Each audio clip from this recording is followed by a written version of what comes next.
ನನ್ನ ಹೆಸರು ಶಂಕರನಾರಾಯಣ ಭಟ್. 1975ರಿಂದ 2015ನೇ ಇಸವಿಯವರೆಗೆ ಈ ಶಾಲೆಯಲ್ಲಿ ಸೇವೆ ಸಲ್ಲಿಸಿ ಈಗ ನಿವೃತ್ತ ಜೀವನವನ್ನು ಕಳೆಯುತ್ತಿದ್ದೇನೆ.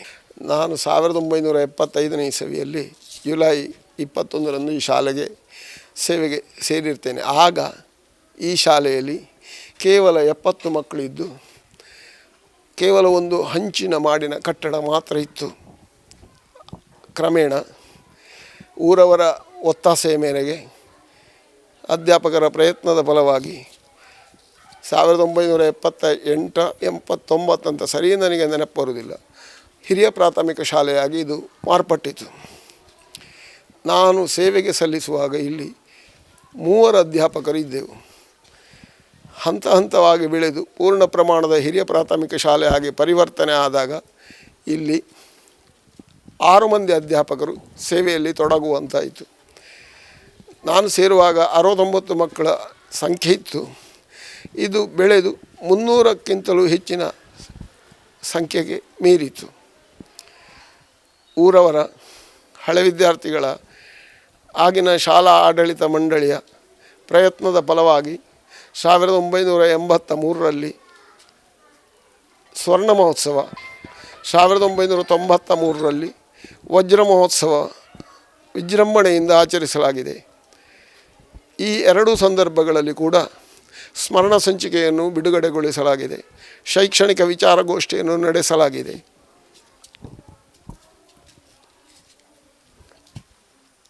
ನಮ್ಮ ಶಾಲೆಗೆ ಈ ತನಕ ಹೆಚ್ಚು ಕಡಿಮೆ ಊರವರ ಹಳೆ ವಿದ್ಯಾರ್ಥಿಗಳ ವಿದ್ಯಾಭಿಮಾನಿಗಳ ಕೊಡುಗೆ 1 ಕೋಟಿಗಿಂತಲೂ ಮೀರಿ ಆಗಿರಬಹುದು. ಒಂದು ರಫ್ ಅಂದಾಜಿನ ಪ್ರಕಾರ ಕೇವಲ 1 ಕಟ್ಟಡ ಮಾತ್ರ ಇದ್ದದ್ದು ಈಗ 4-5 ಉಪಕಟ್ಟಡಗಳನ್ನು ಹೊಂದುವಂತಾಗಿದೆ. ಗುಡ್ಡದ ಪರಿಸರದಲ್ಲಿದ್ದ ಜಾಗೆ ಸಮತಟ್ಟಾಗಿ ಈಗ ಮಕ್ಕಳಿಗೆ ವಿಶಾಲವಾಗಿ ಆಡುವ ವ್ಯವಸ್ಥೆಯನ್ನು ಅಳವಡಿಸಿಕೊಳ್ಳಲಾಗಿದೆ. ಇದೆಲ್ಲವೂ ವಿದ್ಯಾಭಿಮಾನಿಗಳ ಕೊಡುಗೆಯಿಂದಲೇ ಆದದ್ದಾಗಿದೆ ಹೊರತು ಸರ್ಕಾರದಿಂದ ನಮಗೆ ಯಾವುದೇ ರೀತಿಯ ಧನ ಸಹಾಯ ಸಿಕ್ಕಿರುವುದಿಲ್ಲ. ಶಾಲೆಯ ನಮ್ಮ ಶಿಕ್ಷಕರ ವೇತನ ಸಹಾಯ ಅನುದಾನ ರೀತಿಯಲ್ಲಿ ಸಿಕ್ಕಿರ್ತದೆ. ಆದರೆ ಈ ಶಾಲೆಯ ಬೆಳವಣಿಗೆಯಲ್ಲಿ ನಮಗೆ ಶಿಕ್ಷಣ ಇಲಾಖೆಯ ಪೂರ್ಣ ಬೆಂಬಲ ಸಿಕ್ಕಿದೆ. ಅನೇಕ ಪ್ರಶಸ್ತಿಗಳು ಕೂಡ ನಮ್ಮ ಕಾಲದಲ್ಲಿ ಬಂದಿದೆ. 2013ರಲ್ಲಿ ಅಷ್ಟರವರೆಗೆ ಶಾಲೆಯ ಮುಖ್ಯೋಪಾಧ್ಯಾಯರಾಗಿದ್ದರು. 2012ರಲ್ಲಿ ನಿವೃತ್ತಿಯನ್ನು ಹೊಂದಿದ ನಂತರ ಶಾಲೆಯ ಆಡಳಿತ ಮಂಡಳಿಯವರು ನನ್ನನ್ನು ಮುಖ್ಯೋಪಾಧ್ಯಾಯರನ್ನಾಗಿ ಇಲ್ಲಿ ನೇಮಕ ಮಾಡಿದರು. ಆವಾಗ ನಮಗೆ ಸರ್ಕಾರದ ಆದೇಶದ ಅನುಸಾರ ಬಿಸಿಯೂಟದ ಯೋಜನೆಗೆ ಒಂದು ಅಡುಗೆ ಕೋಣೆ ಮಾಡಬೇಕು ಅಂತ ಬಂತು. ಆದರೆ ಆ ಕಟ್ಟಡವನ್ನು ನಿರ್ಮಿಸಬೇಕಾದರೆ ಸ್ವಂತ ನಿವೇಶನ ಇರಬೇಕು. ಖಾಸಗಿ ಶಾಲೆಯ ಆದರೂ ಕೂಡ ಸ್ವಂತ ನಿವೇಶನದಲ್ಲಿ ಕಟ್ಟಡವನ್ನು ಕಟ್ಟಬೇಕನ್ನುವಂತಹ ಒಂದು ಆದೇಶ ಇತ್ತು. ಆವಾಗ ನಾವು ಈ ಶಾಲೆಯ ನಿವೇಶನದ ಬಗ್ಗೆ ಅಂದರೆ ಇದಕ್ಕಿಂತ ಮೊದಲು ಅನೇಕರ ಕೊಡುಗೆಯಿಂದಾಗಿ ಶಾಲೆ ಬಹಳ ಉನ್ನತಿಯ ಸ್ಥಾನಕ್ಕೆ ಹೋಗಿತ್ತು. ಎಲ್ಲರೂ ಶಾಲೆಗೆ ಸ್ವಂತ ನಿವೇಶನ ಇದೆ ಎನ್ನುವ ದೃಷ್ಟಿಯಲ್ಲಿ ಉದಾರವಾಗಿ ಸಹಾಯವನ್ನು ಮಾಡಿದ್ದಾರೆ. ಆಗಿನ ಶಾಲೆಯ ಆಡಳಿತ ಸಮಿತಿಯವರು ನಮ್ಮ ಶಾಲೆಗೆ ಕುಡಿಯುವ ನೀರಿನ ವ್ಯವಸ್ಥೆ ಇಲ್ಲವಾಯಿತು. ಅದಕ್ಕಾಗಿ ಆಗಿನ ಕಾಲದ 35-40 ಸಾವಿರ ವೆಚ್ಚದಲ್ಲಿ ಕುಡಿಯುವ ನೀರಿನ ಬಾವಿಯನ್ನು ಕೂಡ ಈ ನಿವೇಶನದಲ್ಲಿ ಒದಗಿಸಿಕೊಟ್ಟಿದ್ದಾರೆ. ಹಾಗೆಯೇ ಶಾಲೆಯ ಹಳೆ ವಿದ್ಯಾರ್ಥಿಯಾಗಿರುವಂಥ ಸತ್ಯಸಾಯಿ ಲೋಕಸೇವಾ ಟ್ರಸ್ಟಿನ ಕಾರ್ಯದರ್ಶಿಗಳಾದ ಮಾದಕಟ್ಟೆ ಈಶ್ವರ ಭಟ್ರವರು ನಮ್ಮ ಶಾಲೆಗೆ ಒಂದು ಸುಸಜ್ಜಿತವಾದ ರಂಗಮಂದಿರವನ್ನು ಕೂಡ ಹೆಚ್ಚು ಕಡಿಮೆ 3 ಲಕ್ಷಕ್ಕಿಂತಲೂ ಹೆಚ್ಚು ವೆಚ್ಚದಲ್ಲಿ ನಿರ್ಮಿಸಿಕೊಟ್ಟಿದ್ದಾರೆ. ಅದೀಗ ನಮ್ಮ ಪಕ್ಕದಲ್ಲಿ ಇದೆ. ಎಲ್ಲ ಕಟ್ಟಡಗಳು ಊರವರ ಸಹಕಾರದಿಂದಲೇ ನಮಗೆ ಆಗಿರುವುದಾಗಿದೆ. ಮುಂಡತ್ತಯ್ಯವರು ಈಗ ವಿದೇಶದಲ್ಲಿರುವ ವಿದ್ಯಾರ್ಥಿಗಳು ಕೂಡ ನಮಗೆ ಕಟ್ಟಡವನ್ನು ಒದಗಿಸಿಕೊಟ್ಟಿದ್ದಾರೆ. ಇಷ್ಟೆಲ್ಲ ಆಗಿ ಎಲ್ಲರೂ ಈ ಶಾಲೆಗೆ ಸ್ವಂತ ನಿವೇಶನ ಇದೆ, ಶಾಲೆ ಅಭಿವೃದ್ಧಿ ಆಗಬೇಕು ಎನ್ನುವ ದೃಷ್ಟಿಯಿಂದ ನಮಗೆ ಒದಗಿಸಿಕೊಟ್ಟದ್ದು.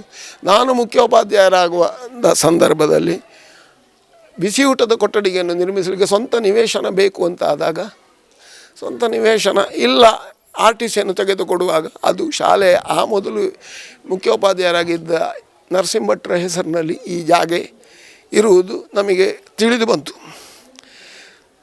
ಊರವರ ಶಾಲೆ ವಿದ್ಯಾರ್ಥಿಗಳ ಒತ್ತಡದ ಮೇರೆಗೆ ಕಟ್ಟಡವನ್ನು ಕಟ್ಟಬೇಕು, ಸರ್ಕಾರದ ಅನುದಾನವನ್ನು ಸದುಪಯೋಗಪಡಿಸಿಕೊಳ್ಳಬೇಕು ಎನ್ನುವ ಒತ್ತಡ ಬಂದ ಕಾರಣ ನಾನು ಶಾಲೆಯ ಆಡಳಿತ ಮಂಡಳಿಯವರಲ್ಲಿ ಆಗ ಶಾಲೆಯ ಆಡಳಿತ ಮಂಡಳಿಯ ಸಂಚಾಲಕರಾಗಿದ್ದವರು, ಆಗ ನಿವೃತ್ತರಾಗಿ ಹೆಡ್ ಮಾಸ್ಟರಾಗಿ ನಿವೃತ್ತರಾದ ಮುಖ್ಯೋಪಾಧ್ಯಾಯರ ತಮ್ಮ, ಮೊದಲು ಸಂಚಾಲಕರಾಗಿದ್ದವರು ಹೆಡ್ ಮಾಸ್ಟರ ದೊಡ್ಡಪ್ಪ, ಎಲ್ಲರೂ ಅವರ ಇದರಲ್ಲೇ ಇದ್ದ ಕಾರಣ ನಮಗೆ ಅದರ ಬಗ್ಗೆ ಪ್ರಶ್ನಿಸುವ ಗೋಜಿಗೆ ಹೋಗಲಿಲ್ಲ. ನಾನು ಮುಖ್ಯೋಪಾಧ್ಯಾಯರಾಗಿ ಸೇವೆಗೆ ಸೇರಿದ ನಂತರ ನಿವೇಶನದ ಸ್ವಂತ ದಾಖಲೆಗಳನ್ನು ಕೇಳುವಾಗ RTCಯನ್ನು ತೆಗೆದುಕೊಂಡಾಗ ಶಾಲೆ ಹೆಸರಿಗೆ ಇಲ್ಲವಾಯಿತು.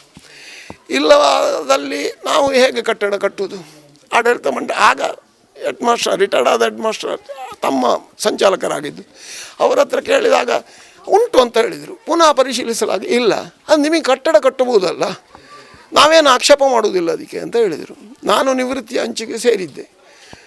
ಸರ್ಕಾರದ ಆದೇಶ ಇದ್ದುಕೊಂಡು ಕೂಡ ನಾವು ಇನ್ನೊಬ್ಬರ ನಿವೇಶನದಲ್ಲಿ ಕಟ್ಟಡವನ್ನು ಕಟ್ಟಿದರೆ ಅದರಿಂದ ಸಮಸ್ಯೆ ನನಗೆ, ನನ್ನ ವೃತ್ತಿಗೆ ಬರಬಹುದು ಎನ್ನುವ ದೃಷ್ಟಿಯಿಂದ ನಾನು ಅದನ್ನು ನಿರಾಕರಿಸಿದೆ. ಆವಾಗ ಈ ಶಾಲೆಯ ನಿವೇಶನ ಇಲ್ಲುವ ಸತ್ಯ ಆಗಿನ ಆಡಳಿತ ಸಮಿತಿಗೆ, ಊರವರಿಗೆ, ಹಳೆ ವಿದ್ಯಾರ್ಥಿಗಳಿಗೆ ಸ್ಪಷ್ಟವಾಗಿ ಮನದಟ್ಟಾಯಿತು. ಆ ನಂತರ ನಾನು ರಿಟೈರ್ಡ್ ಆದ ನಂತರ ಮತ್ತೊಬ್ಬರು ಕೊನೆಯ ಹೆಡ್ ಮಾಸ್ಟರ್ ಇದ್ದರು. ಅವರ ಸಹಾಯಕ್ಕೆ, ಅವರು ಕೋರಿಕೆಯ ಮೇರೆಗೆ ನಾನು ಶಾಲೆಗೆ ರಿಟೈರ್ಡ್ ಆದ ನಂತರ ಕೂಡ ಬರ್ತಾ ಇದ್ದೆ. ಅವರು ಹೇಳಿದರು, ನಿಮ್ಮ ಸಹಕಾರ ಇದ್ದರೆ ನಾವು ಸೇವೆಯಲ್ಲಿ ಮುಂದುವರಿತೇವೆ, ಇಲ್ಲ ಇದ್ದರೆ ನಮಗೆ ಇಲ್ಲಿ ಅಧ್ಯಾಪಕರ ಕೊರತೆಯಿಂದಾಗಿ ಶಾಲೆ ಮುಚ್ಚುವ ಹಂತಕ್ಕೆ ಬರ್ತಿತ್ತು. ನಾನು ಬಂದೆ, ನಾವೆಲ್ಲ ಒಟ್ಟಿಗೆ ಇದಾಗಿ ಮಾಡಿದೆವು. ಶಾಲೆಯ ಅಷ್ಟರ ತನಕ ಒಂದು ರಿಜಿಸ್ಟರ್ಡ್ ಕಮಿಟಿ ಕೂಡ ಇರಲಿಲ್ಲ. ನಾವು ಆಗಿನ ಆಡಳಿತ ಮಂಡಳಿ ಅದು ಬೇಡ, ತೊಂದರೆ ಇಲ್ಲ, ಈಗ ನಡೀತದೆ ಅಂತ ಹೇಳಿದರು.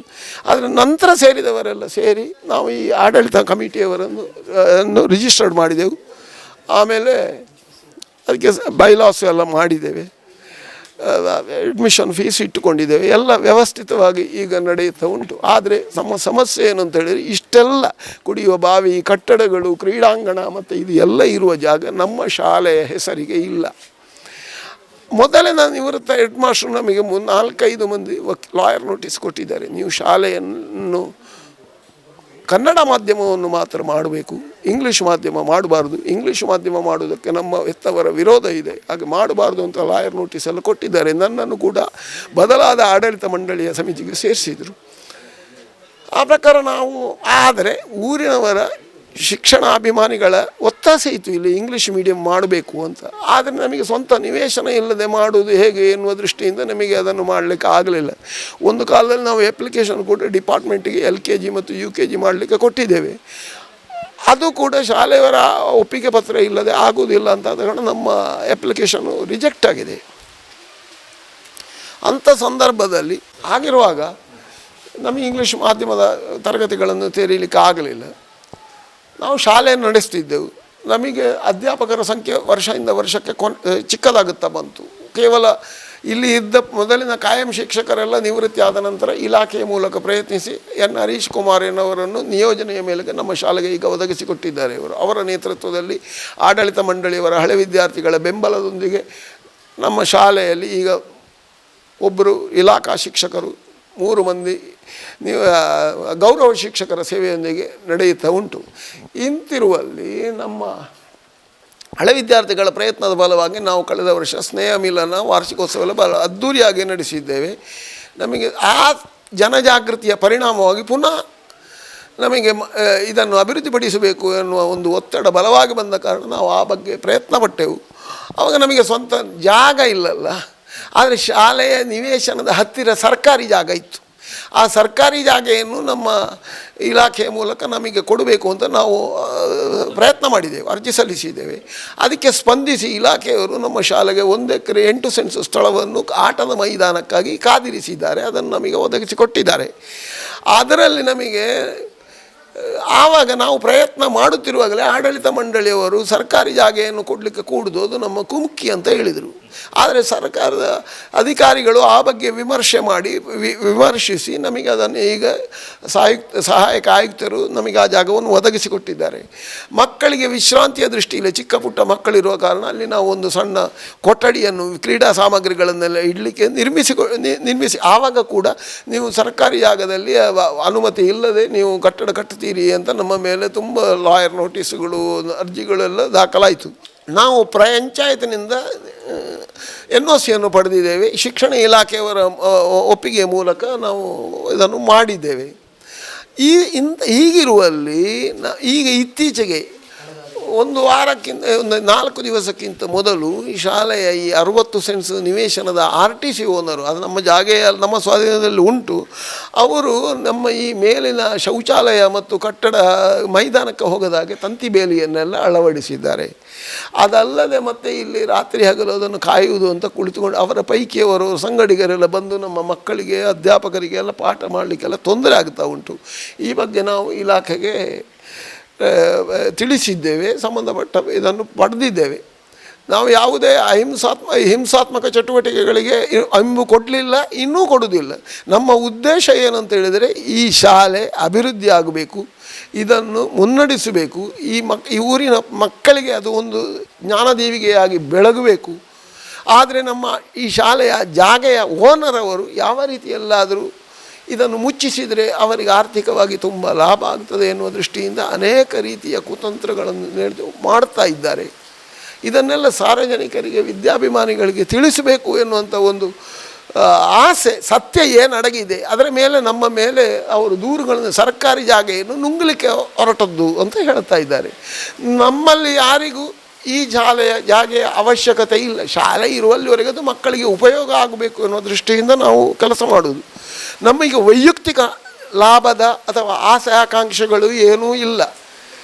ಆದರೆ ಅವರು ಅವರ ಸ್ವಂತ ನಿವೇಶನದಲ್ಲಿ ದಾನಪತ್ರದ ಮೂಲಕ ಶಾಲೆಗೆ ಜಾಗೆಯನ್ನು ಒದಗಿಸಿಕೊಟ್ಟು ಈಗ ಅದು ನಮ್ಮ ಹೆಸರಿನಲ್ಲೇ ಇದೆ ಅಂತ ಹೇಳಿ ಸರ್ಕಾರಿ ಜಾಗೆಯನ್ನು ಕೂಡ ನಮಗೆ ಸಿಕ್ಕದ ಹಾಗೆ ಪ್ರಯತ್ನವನ್ನು ಮಾಡ್ತಾ ಇದ್ದಾರೆ.